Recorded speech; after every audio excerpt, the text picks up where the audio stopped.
Y así continuó hablando con su cráneo de yeso durante horas y horas hasta que se quedó dormido a mitad de una pregunta. Y de la misma manera, el siguiente día, después de regresar de su trabajo, continuó con aquella tan extraña charla que parecía que solo era con él mismo. Y de la misma manera, el siguiente día, y el siguiente, y el siguiente. Hola, ¿qué tal, seres de los universos existentes? Mi nombre es Luis Sherlock y en esta ocasión me gustaría empezar el video agradeciéndoles a todas las personas que se tomaron el tiempo para ver o escuchar el relato del perro anti-Hitler. Yo sé que 100 o ciento y cacho personas que lo vieron no es un gigantesco número comparado con el de otras personas que suben contenido a esta plataforma. Sin embargo, para mí es algo muy especial y muy agradable el ver que gente, que 100 personas, se tomaron el tiempo de escuchar algo escrito por mí. Yo sé que puede sonar tonto el alegrarse, porque solamente 100 personas escuchen o vean cómo narras tu relato. Sin embargo, a mí me alegra mucho, porque yo, antes de eso, nunca me había atrevido a compartir con nadie más que solo con dos personas mis historias. Una de ellas es mi señora y la otra es mi editora, porque sí, tengo editora. Y me llena de alegría el saber que hay otras 100 personas que se tomaron el tiempo de escucharla y ver cómo la narraba. Sé que no fue el mejor video y que pudo haberse mejorado en muchos aspectos. Y también sé que en ocasiones me trabo mucho cuando leo. Pero es que me pongo un poco nervioso cuando tengo que leer en público, tengo que hablar en público o inclusive en la misma cámara. Me pongo un poco nervioso y me quedo sin aire. Por eso el video está cortado en muchas partes. Pero aún así me alegra que esa gente, a pesar de los errores de ese video, de los problemas de ese video, se haya tomado el tiempo de escucharlo. En verdad se los agradezco mucho. Ahora sí, pasado los agradecimientos, me gustaría explicarles cuál es el fin de este video. Como pueden ver, se llama ¿De dónde surgió el perro anti-Hitler? Y yo creé esta sección más que nada porque a mí siempre me ha llamado mucho la atención el hablar con escritores y preguntarles de dónde surgió tal cosa de su historia o tal personaje. Y yo no planeo dejar de escribir y publicar cosas en este canal porque a mí siempre me ha gustado escribir. Y como veo muy lejano la idea de algún día publicar un libro, a mí me gustaría inmortalizar de alguna forma mis escritos, y qué mejor forma de esta narrándolo yo mismo y explicando yo mismo algunos aspectos de esa historia. Yo sé que no son las historias más grandiosas que se han escrito alguna vez, así como igual sé que no soy para nada un escritor famoso, pero aún así me gustaría compartir con todos ustedes cada aspecto de mi relato y el cómo llegué a tal cosa o de dónde surgió tal personaje. Y por eso estoy tratando de que este video sea más normal, más suelto de mi parte, porque me gustaría que no fuera como un simple video que ven, sino más bien como una charla con alguien que le está tratando de explicar algo que escribió, que le apasiona mucho y algo que disfruta hacer. Por eso también voy a tratar de hablar de la forma más clara posible para que no tenga que recortar tanto y todo sea más natural. Primero iniciaré con la idea de la historia. ¿De dónde surgió la idea de un perro anti-Hitler? Sucede algo muy curioso en esta parte, pues yo siempre he creído que la idea para una historia o para cualquier cosa puede surgir de los lugares menos esperados, puede surgir casi de cualquier lugar. Y creo que esta historia es una prueba completamente de que eso es real, ya que la idea de el perro anti-Hitler surgió a través de una charla que tuve con mi familia en la mañana, cuando estábamos hablando de algo muy tonto. Me da pena mencionar esto, pero estábamos hablando de mi bigote. Estábamos hablando de por qué razón me crece de ambos lados, pero justo en medio, no. Y sucede que empezamos a crear teorías que no eran nada apegadas a la realidad, pero aún así eran como que nuestras charlas sobre teorías de cómo pasa esto. Y sucede que yo duermo, o en mi cuarto, duermo junto con mi perrito, el cual presentaré más adelante. Y en una de esas ideas tan alejadas de la realidad, se mencionó que quizá mi perro en las noches me rasuraba justo esta parte de en medio del bigote para que no me pareciera a Hitler. Y justo ahí fue cuando me vino la idea de un perro que no le agradaba para nada Hitler. Principalmente esa fue la base que dio cimiento a todo lo demás, lo cual iré explicando más adelante. El siguiente punto que quiero mencionar es la idea de los personajes. ¿De dónde surgieron los personajes? Sucede algo muy curioso en esta parte, pues dos de los personajes fueron creados en el momento, pero uno de ellos es uno que yo llevo trabajando por mucho tiempo y siempre lo había querido introducir en una historia. No les miento cuando digo que tengo como 4 o 5 historias donde un personaje de esa historia se llama Eduardo. ¿Por qué Eduardo? Porque es el nombre de mi abuelo. Y yo desde siempre he tenido claro que quería meter a mi abuelo en una historia. Porque yo estoy seguro de que si no fuera por él, las enseñanzas que él me dejó, yo nunca hubiera escrito. Y por esa razón, yo siempre, en muchas de las historias que creaba, siempre metía a un Eduardo. Porque quería hacer como un tipo de homenaje a él. Pero hablaremos de por qué lo dejé en esta historia más adelante. Los otros dos personajes son el perro anti-Hitler y Felipe V, el cráneo de yeso. Para el cráneo de yeso no hay mucho misterio. En realidad me inspiré mucho en un capítulo de la serie de Sherlock, donde él menciona que habla con su cráneo de yeso cuando Watson no está, y que el cráneo de yeso es mejor que Watson. Creo que de ahí salió toda la inspiración para el cráneo de yeso. Por otro lado, tenemos al perro anti-Hitler, el cual no se llama de esa manera. Déjenme presentárselos.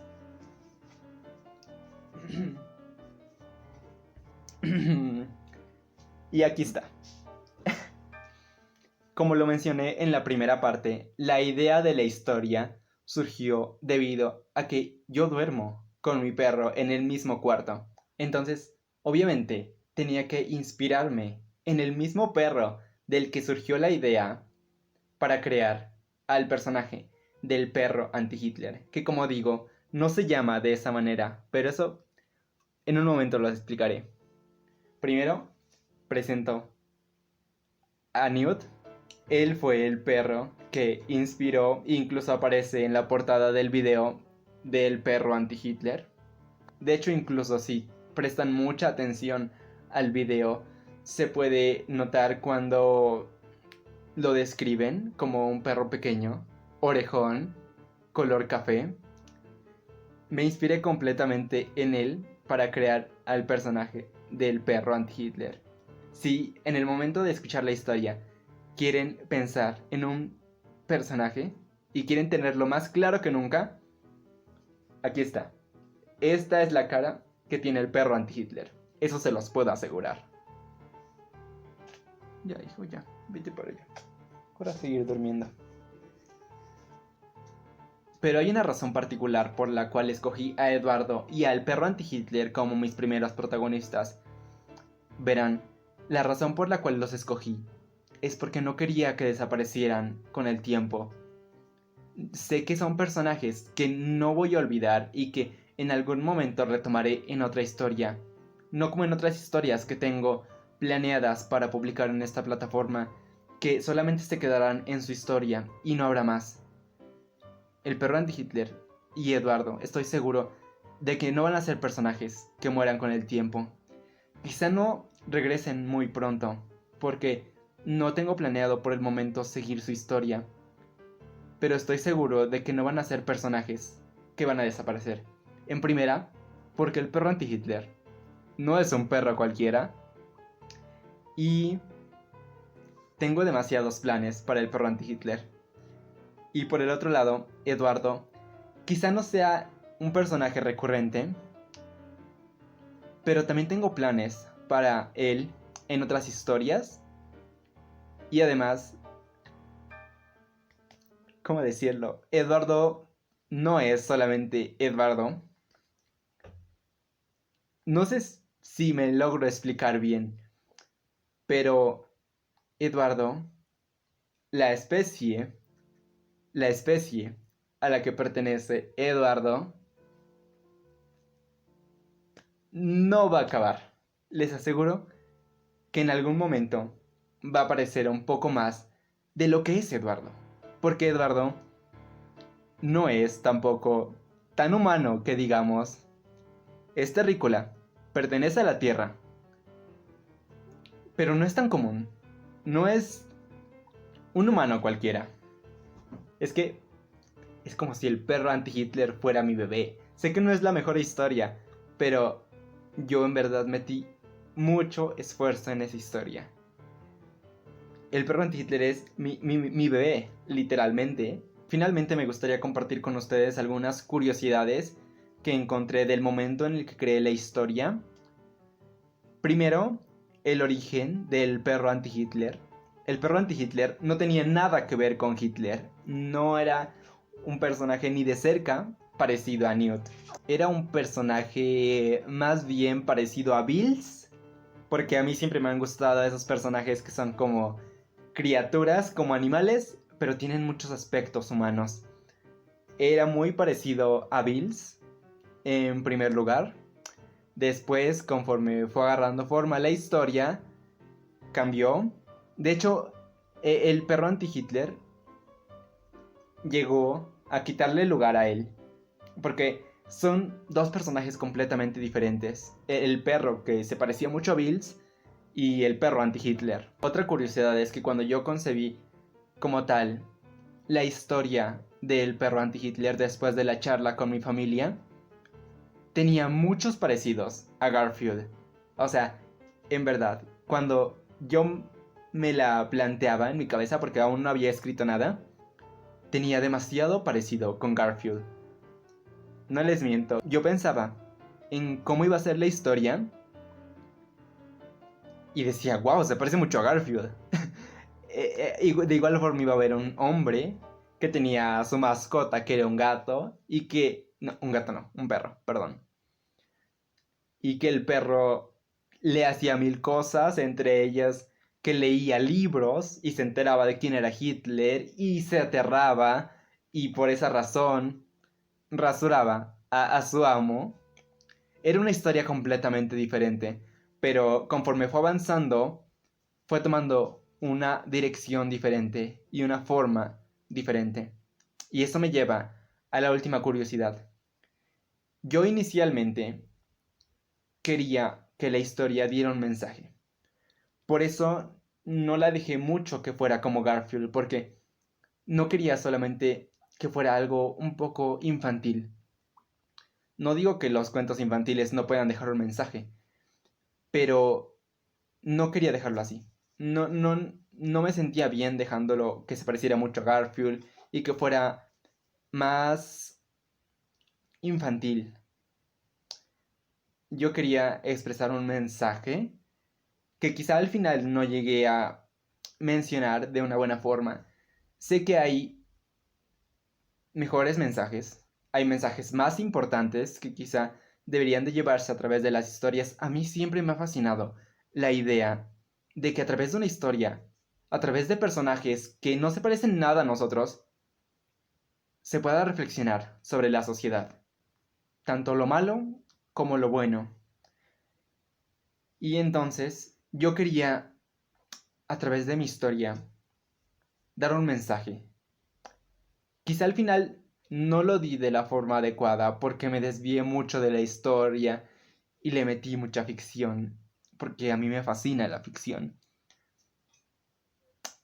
Pero al final traté de darlo de la mejor manera y quizá no se logre entender. Y como digo, estoy seguro de que hay mensajes muchísimo más importantes que algún día me gustaría abarcar en un relato. Nada más que obviamente esos relatos se deben de tomar con mayor cuidado. Pero el mensaje que yo quería dejar era sobre la desinformación. Sobre todo en estos días, en esta época de pandemia, en los que la desinformación es algo muy terrible, que mata gente, literalmente. Por esa razón quise hablar de este tema, porque, como lo digo, la desinformación es algo muy peligroso en estos días. Y quería mencionarlo de alguna manera. Quizá no lo hice de la mejor manera, quizá fallé en muchas cosas, lo pude haber hecho de muchísimas otras formas, pero me esforcé mucho en ello. Y aunque no lo haya logrado, espero que a través de esta explicación alguien pueda entender que la desinformación es algo muy peligroso hoy en día, muy malo, y que está matando gente. Y que no se debe de jugar con la información, con temas de la pandemia, diciendo cosas como que el virus no existe, o que los termómetros matan neuronas, o que los cubrebocas son bozales que nos puso el gobierno para que nos callemos. Cosas tontas que solamente incrementan más el problema. Como digo, quizá no expliqué la idea, no supe muy bien darle forma, pero espero que con esto que dije, con esta explicación, quede clara y al menos ayude a algo. Y creo que ya, ¿saben?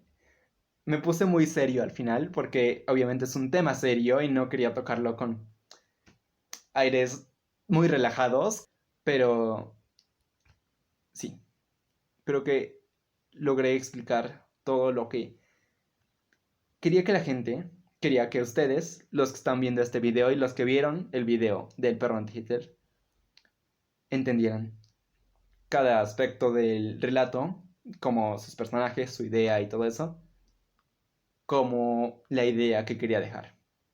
Espero hayan disfrutado de esta explicación. Yo la disfruté bastante, ciertamente, y Newton también la disfrutó, ¿verdad, Newt? Aunque ya se estaba quedando dormido, porque tiene que tomar su siesta matutina. Si les gustó el video, les agradecería mucho que le dieran al me gusta o que lo compartieran para que más gente pudiera llegar a ver esta explicación sobre mi relato que escribí titulado El perro anti-Hitler, el cual si no han visto lo dejaré al final del video para que solamente lo presionen y vayan a verlo. Y ya, esto fue todo por esta ocasión, nos vemos en un próximo video.